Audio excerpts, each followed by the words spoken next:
Hello and welcome to Sports Update on Trust TV. I am Emmanuel Fashimi. We'll be looking at some stories this evening, and I have Shiando joining up again on the show this evening. It's quite a long day, and you're back to the studio this evening. Welcome to Sports Update. Good evening, Mr. Fash, and it's quite a beautiful, cold evening indeed. So I think Abuja is really enjoying the weekend already. All right, let's start with this story. We'll start from Pretoria, South Africa, where the Afro Under 18 basketball tournament is ongoing. Yes, the team actually suffered a jet lag yesterday in their first game against Egypt, but I think they've put that behind them, and it was a cheers for the Junior D Tigers, where they got their win against Zimbabwe for the guys. They lost to Egypt, but the good news come tomorrow. They will be playing against Angola in their second game, and Nigeria lead this tie 2-1. We've met twice, and Nigeria have beaten them. We've met 3 times. Nigeria have beaten them twice, and Angola have won 1.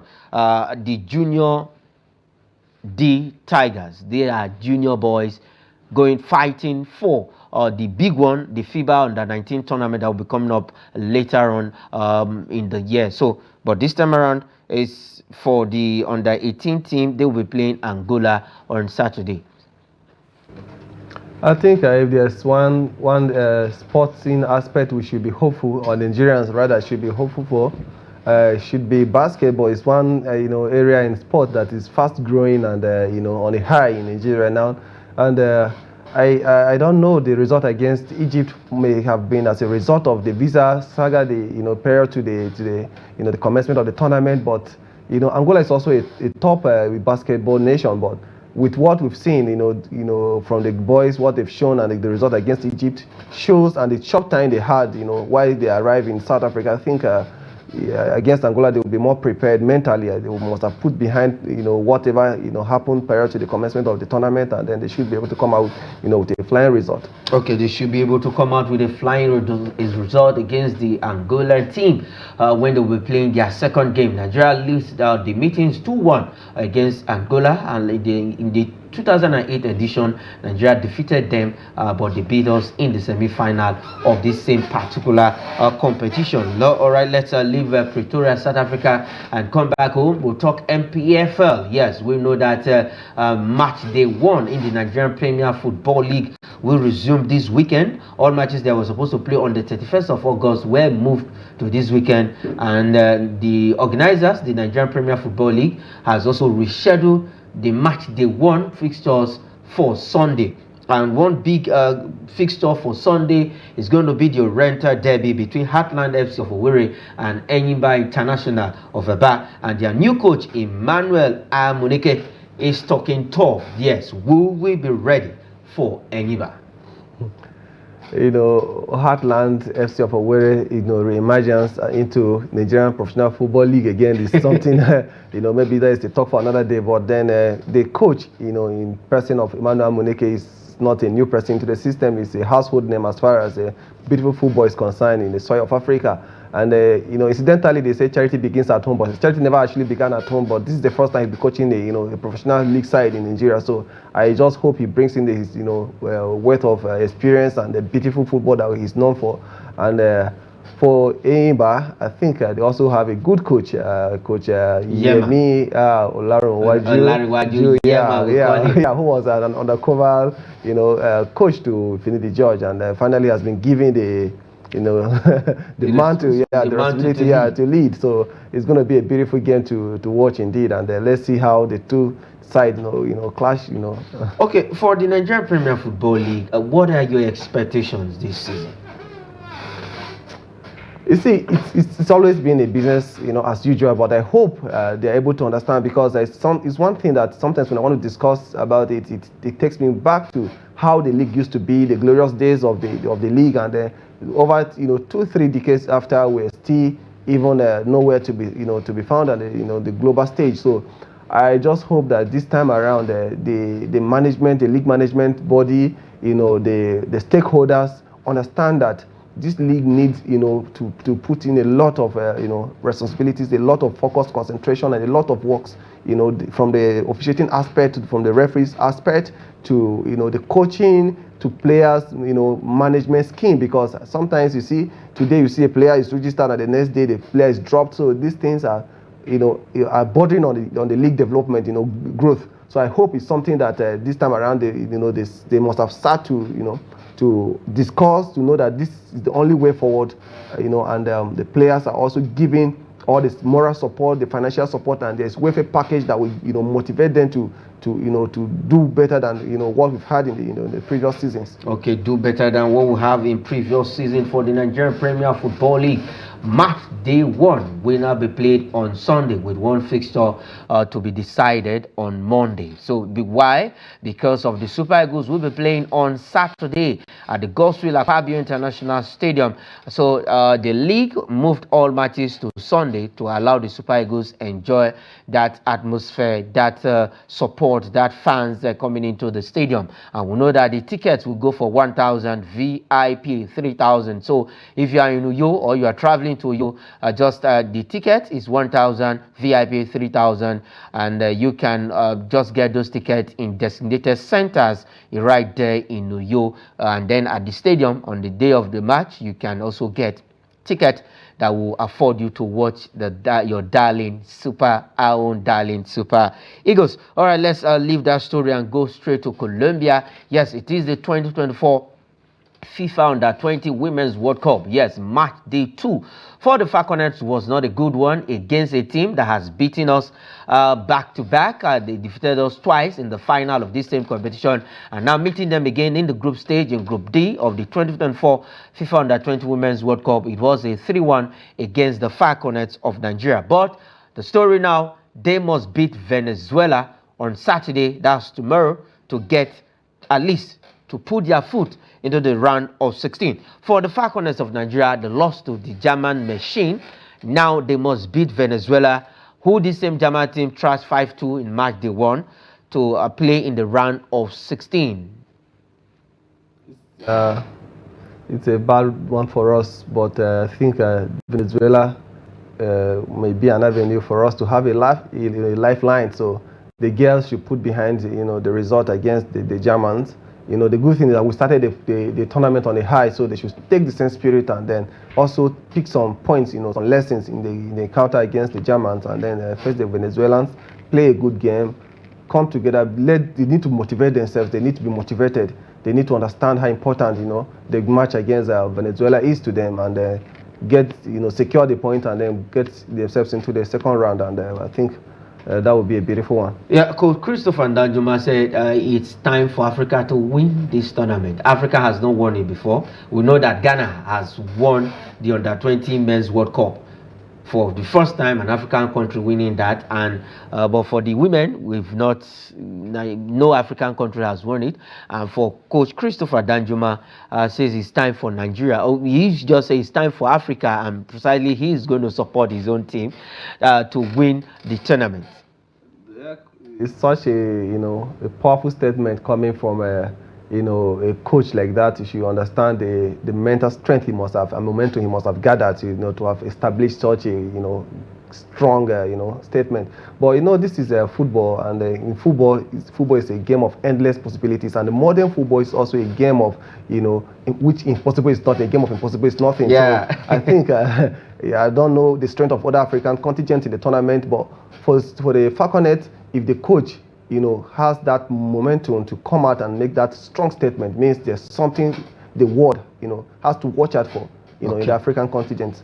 All right, let's see how this one will go for the Falconets. They have to beat Venezuela if they are to play in the round of 16. Then we'll still look at some best losers. They have 3 points as we speak. In that group, they are second behind Germany, who are already through the round of 16 with 6 points and plus 4 goals. So let's see what would happen for the Falconets against the Venezuelans come tomorrow right there in Cali, where that game will be coming up in Colombia. So for the Falconets, yes, it is a win game for them, a must-win game for them against the Venezuelans in this particular one. All right, let's come back to the Super Eagles and look at this story. Yes, Labadia actually labared us away. NFF not actually doing their own homework, but now one man has come out to say yes, he actually rejected Super Eagles' job for some reasons. That is Fabio Cannavaro, a man who won the World Cup in 2006 with the Azuris of Italy. You see, I personally tell you that I have no idea when a formal approach, was stable, before Fabio Cannavaro, but it's one person that, we all respect, as far as global football is concerned. He won the Mondial with the Azzurri in 2006 in Germany, and also went ahead to become the world best. So it's somebody that when it comes to football, you have to respect him. But I don't know, because the federation has actually let us down for so many times, So this time around, I don't think we even believe in whatever statement emerges from them, because today you see them saying, oh yeah, we are going for this coach and everybody. I mean, we know the coaches that are more than willing to render their services to Nigeria. But these people, they keep toiling around us. They keep taking us left, right, back and forth. So whatever statement that emerges from there, let's just take it the way it comes. Okay, now, but do you think if the NFF, let's say Fabio Cannavaro, actually opted to, okay, let me coach the Super Eagles, because the reasons he gave was he wants to stay in Europe, he's eyeing the Italian job, and he's also looking for some managerial job in English Premier League or in the Serie A, whichever one comes. That was why he actually refused Super Eagles job. But let's assume he accepted this job. Do you think Fabio would have been an option for the Super Eagles? The name Fabio Cannavaro is a huge name, right? Yeah. But let's take away whatever has been, tied around his playing career, his playing days. What has he been able to achieve since after his retirement and emergence as a coach? This is what we should ask ourselves. So you see, the thing is, there are people who have been into this business of coaching for decades. You understand that we all know that if they have the opportunity to coach the Super Eagles, they'll bring something unique, something positive to the team. And the federation, keeps giving deaf ears, blind eyes towards them, and then they'll just come up with one name and say, oh, this is who I'm going for. I personally, I'm not convinced about his pedigree, as a coach, because I have no idea about what his CV, is as a coach. Okay, now for the Super Eagles, we keep going back and forth. Who do you think we can hire for the Super Eagles? Mr. Fash, I don't like talking about this. No, okay, let's look at it. We have coaches. Yeah. Okay, from your own point of view, if you are saddled with the responsibility, suggest, okay, we can go for this man, we cannot go for this man. Just on the flip now. Mr. Fash, I'm a grassroots football developer. I'm not here to advertise for any coach. The federation and everybody, every Nigerian, including you and I, know who deserve to be given the Super Eagles job. Trust me. I mean, behind our behind closed door, we all know that the federation, is playing a game that only them know how the game is going to turn out to be and what the result is going to be. So let's leave that for them. Okay, let's see how that goes for Fabio Cannavaro. He said yes, he has some business to do in Europe, Italian Serie A, EPL, and precisely he's also eyeing the Italy national team job, and that is why he refused the Super Eagles offer, and Labadia was given that job at the end of the day because of some issues. And Labadia was owing taxes. Let's say this: Labadia was owing taxes and wanted to use Nigeria as a paycheck for his taxes. Prior to his appointment as Super Eagles coach, what were the findings that the federation, underground findings that the federation, were able to gather about him? About his personal life, because this is a sensitive job. This is a sensible position. You are given to somebody who is coming from a different culture, who is coming from a society where there's a lot of serenity, there's a lot of law and orderliness.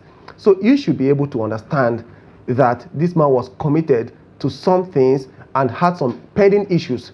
So how far were they able to go and conclude or how did they come to this conclusion that yes, the man was fit for the job? So you see, the whole thing is, as I say, is still the same thing. You know, they keep playing around with Nigerians. Okay, they keep playing around with Nigeria. All right, let's move ahead and go straight to Europe and leave Fabio Cannavaro and the Super Eagles job. Yes, we'll look at this story coming in from the north side of London. Yes, precisely. Chelsea lists Sancho in Conference League squad and drops Cole Palmer, a man who notched up 22 goals last season for them. And now he's not in the Conference League squad for the Blues. The Blues, they call them, of London. That is up, you know, whatever, you know, the issue is. Maybe it might be an administrative issue or maybe fitness, I don't know. But for Jadon Sancho, we all watched him. He's an incredible guy. He's a strong, you know, player. He's got a lot of character. He's got a lot of, you know, strength. He's got a lot of, you know, personality, you know, when it comes to the game. You know, unfortunately, you know, he had an issue, you know, which could not be resolved between him and, you know, Erik ten Hag. And then he went back to his former club, Borussia Dortmund, and, you know, found his feet again. And now this time around, he's at the other side of, you know, the United Kingdom, which is the Manchester. The London side of the United Kingdom, and the Chelsea, the blue side. And given opportunity to participate in a tournament like this for a team that he just got signed for, I think it's a good one for them. And the decision of leaving Cole Palmer, you know, behind, I don't know, but it's all for the management and whoever is involved in the Maresca, yes, left Cole Palmer out of that squad. All right, let's quickly look at some AFCON qualifiers that will be coming up tonight. Some games are started and some are about to start. Let's look at those qualifiers.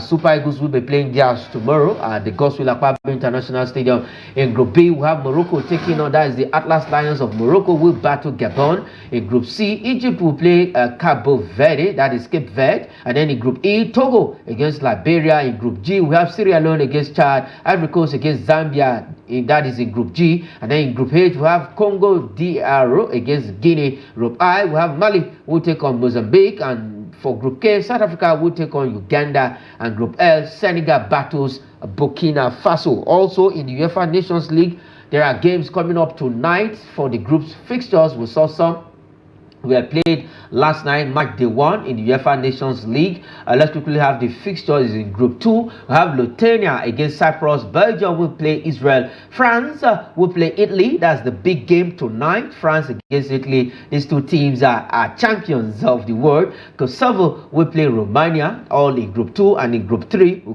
have Kazakhstan against Norway. We'll be seeing Erling Haaland in action for Norway. And Slovenia will battle Austria. And then for Group 4, Iceland will play Montenegro, and then Wales will battle Turkey. All those games will be played tonight in the UEFA Nations League, just as we have the 2025 Africa Cup of Nations qualifiers. Before we go on the show, let's quickly look at some transfer this evening. Let's look at this one. We'll start with Al Nassr from the Saudi Arabia, that is SPL, in Saudi Arabia, Middle East, where now that's Ronaldo's team targets Mateo Kovacic.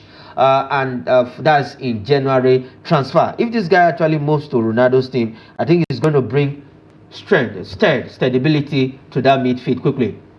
Kovacic is a good player, you know, for Manchester City. Unfortunately, I think he's paid his due for the team, and you know, he's looking for you know, the next chapter. The next chapter in his career, and then of course the retirement, you know, settlement. So moving to the Saudi Arabian League would be a very big and huge one for his you know, his retirement plans. Okay, let's see if that deal will go through in January transfer. Mateo Kovacic has played alongside CR7 in their playing days with Real Madrid. If he goes there, yes, it's going to be a good one. And CR7, as we know from rumors, is also pushing to see Mateo Kovacic come down to Al Nassr. And the last one this evening, Manchester United, in their continuation of rebuilding the team, have appoint Sam Harris as performance director until the end of the season. This guy has worked the English national team, Manchester City, and now Man United under Dan Ashworth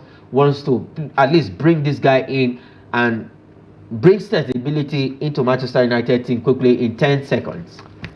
Manchester United is, in the recent time, is known for quantity and no more quality. So, I mean, if I may ask, what is the duty of a performance director? Yeah, if the team itself, cannot perform. Okay. Yes, for Sam, he's going to be reporting back to Dan Ashworth at least to bring stability to that team. Every performances of the team will now be under scrutiny. Yes, if you are not up to standard, they will be signing players that are good for the team. That is why we'll be leaving it on the show this evening.